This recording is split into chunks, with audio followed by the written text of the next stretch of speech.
From the station working for you, this is WRTV News at 5:30, streaming now. Now at 5:30, most field trips are not happening for students this year, but that's not stopping one company from teaching them about manufacturing. Coming up, how they are introducing kids to career opportunities online. Topping our lineup on this Friday, more companies are giving employees early access to their paychecks, what you should know about the real cost. And there is mounting concern over the convergence of COVID-19 and flu season.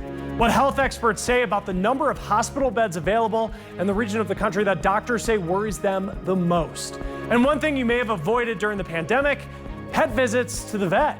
That is leading to a growing number of concerns when it comes to pets being overweight. We have the advice from vets that say you need to listen. In Hiring Hoosiers, Manufacturing Day is a national effort to inspire the next generation of manufacturers throughout the month of October. For 6 years, Allegiant has been taking students on a field trip every year to expose them to these careers. But in this year of the pandemic, they're taking the trip online. When I was younger, coming out of high school, honestly, I didn't know what I was going to do. I never seen myself in manufacturing. But today I love it. Now 26 years old, Mylisha Pickens has spent the past 4 years at Allegiant in Indianapolis.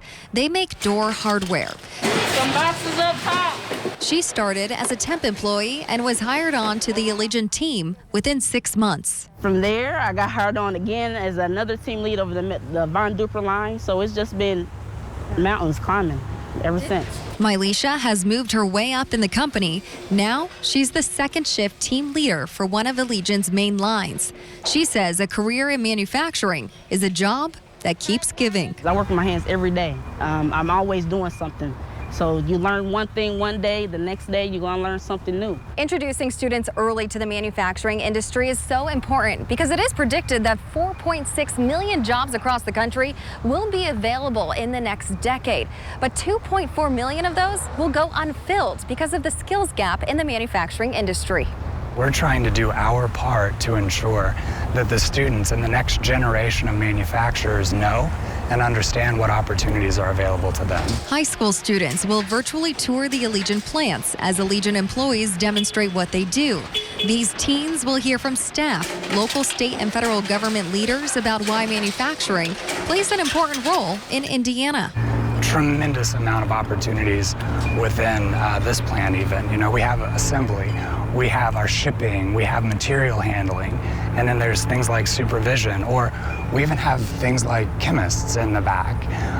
We have engineers, we have people that program the robots. While a skills gap is looming over the industry, the Indiana Chamber says there are about 8,500 manufacturing operations that employ nearly 550,000 people and produce more than 27% of the state's total economic output.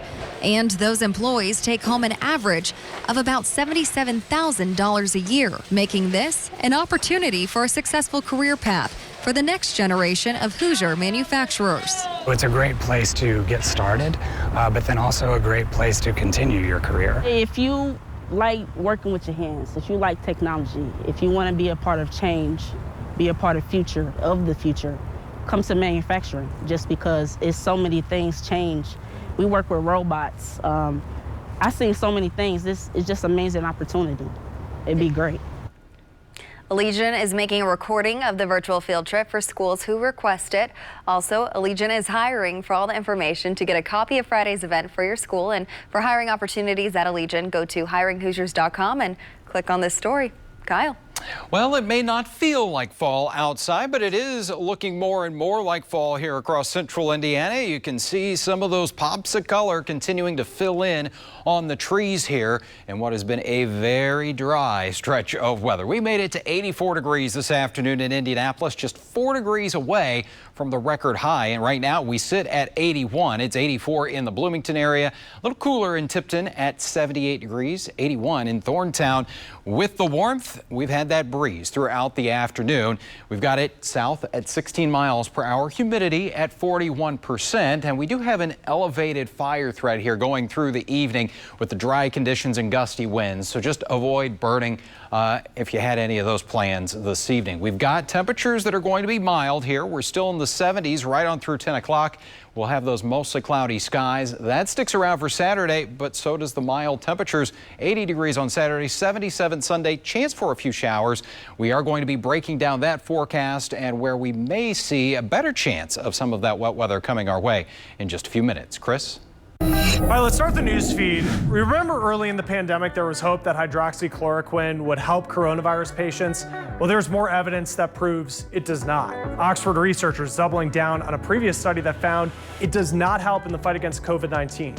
Remdesivir is a coronavirus treatment that has been proven to help some patients recover. Now, the head of the company behind it says that they have plenty to go around. The CEO of Gilead Pharmaceuticals saying by the end of this month, they will have enough for a supply around the world. Well, the Supreme Court is allowing women to receive abortion pills during the pandemic through the mail. The Trump administration requested rules be put back in place, saying women had to visit a hospital, a clinic, or medical office to receive the pill. Well, after the president's diagnosis, the Commission on Presidential Debates announced the next one will be virtual. Think of it as a really, really important Zoom call, just like what people have been doing almost every day during this pandemic. But this won't actually be the first time there has been a virtual debate. The only virtual presidential debate that we've ever had in the U.S. happened in 1960. That was between Richard Nixon and John F. Kennedy. Now, JFK was in New York, Nixon was in Los Angeles. Now, they made it work through a satellite signal. The two were on a split screen. Back then, there really weren't a ton of expectations for viewers since televised debates were new. Overall, the American public received those debates very well because it gave them a direct line to these candidates, something that they didn't always have before, something that was made much more easily accessible once TVs were in the homes of every American. Matt Dupuy is a debate coach at Northern Illinois University. He says that many viewers didn't realize the two candidates were actually on separate sides of the country. Now, the advantage to having a virtual debate is clear, being able to debate with anyone, anywhere in the world, but certain types of communication can be stifled. You don't get to rely as much on those nonverbal cues that you can see those close microfacial expressions as you can on stage, the things that Kamala used so well in this last vice presidential debate, and where you saw Pence actually responding to those facial expressions. Now, President Trump said he will not take part in a virtual debate because the moderator could cut him off. Truth is, the possibility already exists with in-person debates as well. Now, if we do end up seeing a virtual debate, could give the moderator a chance to hold a cleaner debate, according to Dupuy. He says that they will need to work harder to make the candidates adhere to the time limits. Now, still to come on our lineup, more companies are giving employees early access to their paychecks. What you should know about the real cost.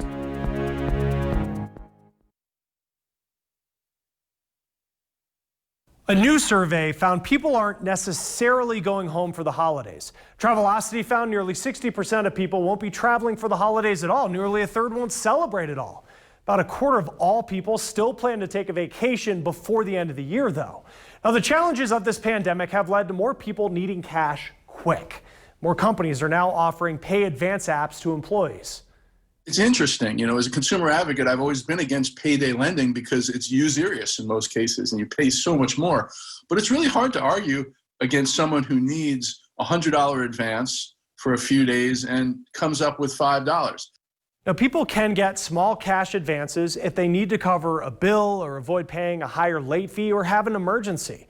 Now, the apps are cheaper than typical payday loans or check cashing lending. Now, if you use them frequently, though, it's important to note that the costs do add up over time.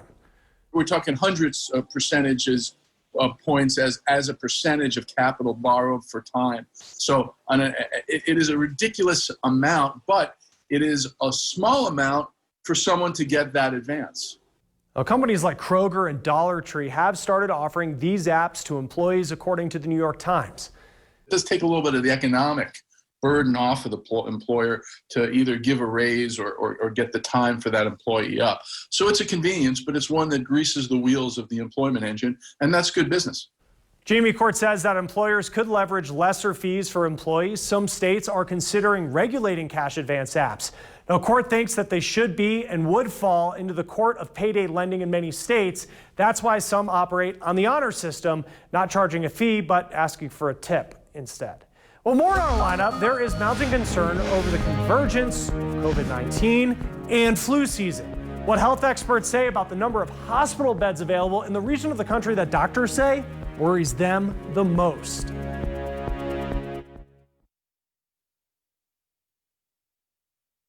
All right, let's start the news feed. Hunger is an issue around the world, and this year's Nobel Peace Prize is going to the UN's effort to stop it. The committee says the World Food Program deserved the prize for stopping hunger from being a weapon of war and conflict. Well, could what authorities are doing in Hong Kong be the future of testing around the world? Mobile trucks will hand out free COVID-19 testing kits at bars and restaurants. Hong Kong has seen an increase in cases tied to bars. Millions of homeowners are having issues paying their mortgages during the pandemic, but there is some good news today as the amount of people delaying their payments with bailout plans has dropped to its lowest level since April. Well, in 2016, some 33 million ballots were cast by mail. That's a quarter of all votes cast. Now, with pandemic protocols, experts estimate a record-breaking number of mail-in votes this election cycle. But with the president calling into question the safety and security of the system, Usher Qureshi sought out the facts when it comes to getting ballots counted accurately. In case you were wondering, voting by mail has been in place for more than 150 years, since the Civil War. It's become so common in the United States that since 2010, about a quarter of the electorate has voted by mail in federal elections. Some states have what's known as a universal vote-by-mail system, which means they mail ballots to all their voters. But in most states, voters must request an absentee ballot. Most of them have made exceptions for 2020 because of COVID. And so what we have left is only a handful of states where you need an excuse to vote by mail. According to the National Conference of State Legislatures, normally 34 states and Washington, D.C. allow no excuse absentee mailed ballot voting. 5 automatically mail ballots to all their voters, and specifically for 2020, at least 4 more have done the same.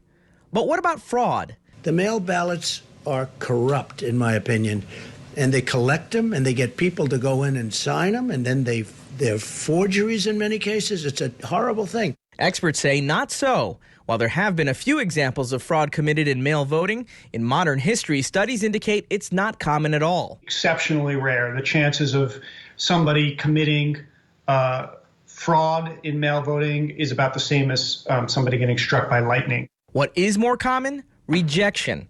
According to the Brennan Center, during the midterm elections nationwide, more than 430,000 mailed ballots were rejected due to delays, minor defects, and voter errors. In some states, rejected ballots affected minorities at higher rates than white voters. Do it early so you can avoid the kind of last-minute complications that sometimes we've seen. The number one reason that mail ballots don't count is because people get them in late. Even with the vote-by-mail expansion, there are still variations in deadlines and rules. Experts say it's important to make sure you follow your state's specific requirements. I'm Usher Qureshi reporting.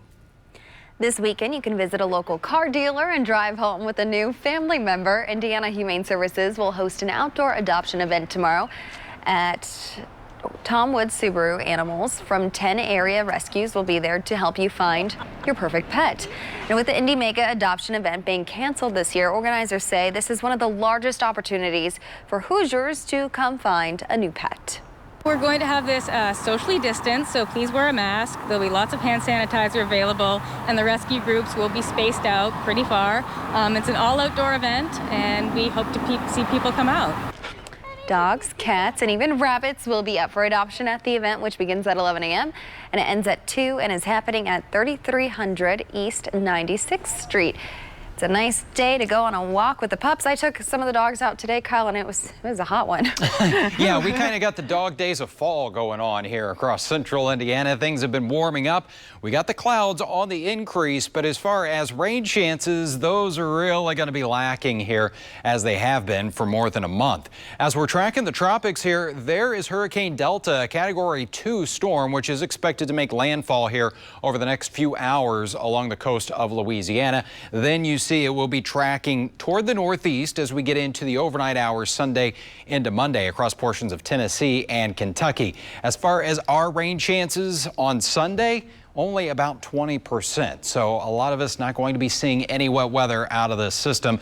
Out there this afternoon, again, we got the clouds and we got plenty of warmth. 81 degrees in downtown. It's 85 for you in Lafayette and 84 in Bloomington. Still a little breezy, and we will keep that breeze going into the overnight hours as well. That's going to keep us very mild with a low of just 61 degrees. So a nice start to our Saturday. Once again, it will turn a little breezy here as we go into the afternoon. I think we'll have mostly cloudy skies, some filtered sunshine as we go throughout the day. Temperatures, though, they will continue to warm here at noon. We're already in the lower 70s for you. An afternoon high right around 80 degrees. Many spots will be right around that 80-degree mark here. 80 degrees for you in Columbus. Checking out the 7-day planning forecast now with that chance for a couple of showers on Sunday, especially southeastern locations will be in the 70s, a little cooler as we get into next week. Chris? October is the month when flu cases across the country usually begin their uptick, and this flu season could be worse than usual. As Maya Rodriguez reports, health officials will be tracking not just flu cases, but also the coronavirus, hoping the country can avoid a so-called twindemic. It's a convergence of two health crises, the ongoing coronavirus pandemic and a brand new flu season now underway. There's not much flu in the northern hemisphere in the summer, but there is a lot in the southern hemisphere. Dr. Amish Adalja of Johns Hopkins says healthcare professionals have observed the flu in places like Australia and New Zealand during the past several months, offering clues into what we might expect here as our weather gets colder. The southern hemisphere has had a remarkable flu season, mostly because it's 99% lower than what they've seen in prior years. This has to do with the fact that the social distancing that people are doing for COVID-19 also has an impact on influenza because they're both spread in the same manner. But the U.S. has failed to control the spread of the coronavirus, leading to fears that the country might be facing a twindemic where COVID-19 and the flu collide. The one silver lining: less international travel around the world may make it harder for the flu to spread globally like it has in years past. The point we have to continue to emphasize is we don't know for sure if we'll have a light flu season, and we have to prepare for one that's severe. So far, the coronavirus has killed more than 210,000 people in the U.S. That's more than the previous 5 flu seasons combined. Still, any uptick in hospitalizations because of the flu could further strain hospitals already dealing with COVID-19. One region of concern, the upper Midwest, in places like Wisconsin, a coronavirus hotspot. It is stretching our hospital capacity, and it is overwhelming our public health infrastructure. One step that could help, ensuring everyone gets a flu shot, even if it doesn't end up being a perfect match to this year's strain. Even if it isn't a complete match and it doesn't prevent you from getting the flu, it still will prevent you from dying from influenza, getting hospitalized with influenza, getting complications from influenza. One of the few tools available in a time of great uncertainty. In Washington, I'm Maya Rodriguez.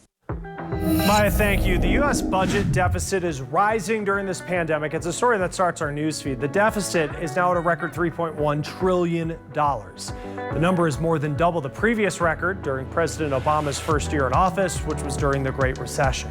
Well, the U.S. isn't the only country that has issues with TikTok. Pakistan blocking the app for failing to filter out what it considers immoral and indecent content. TikTok says it will follow the laws of the markets where the app is offered. Well, Facebook trying to do more to help small businesses, specifically Black-owned businesses. New 3-month program starts with Buy Black Friday events on Facebook. The company announced a $100 million program over the summer to help Black-owned businesses. Facebook says it has removed nearly 300 fake accounts and permanently banned a digital communications firm.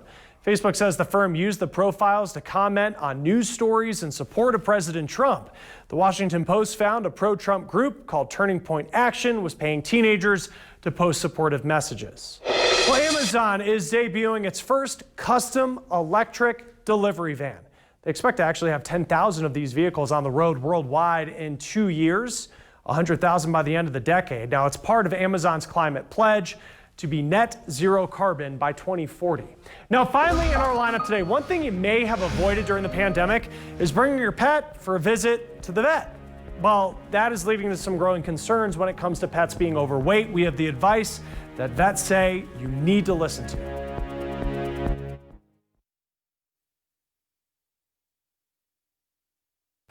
Pet obesity is on the rise. Blue Pearl Pet Hospital says more than half of the dogs and cats treated at their facilities have been overweight this year. The pandemic isn't helping. While some people are spending more time playing and exercising with their pets, others have gotten overwhelmed and have just started giving them more treats. When we don't have time to invest physically and emotionally, we end up showing our affection in the form of calories. And unfortunately, that leads to obesity. Dr. Lindsay Bullen says her caseload dramatically increased the last few months. Some clients got thrown off track with food because of supply shortages. Now, they've been looking for substitutes for homemade foods or certain brands. The pet food companies are still behind. Things are still back ordered because they just cannot fill the void that was created last March. And they can't keep up with the current demand as well.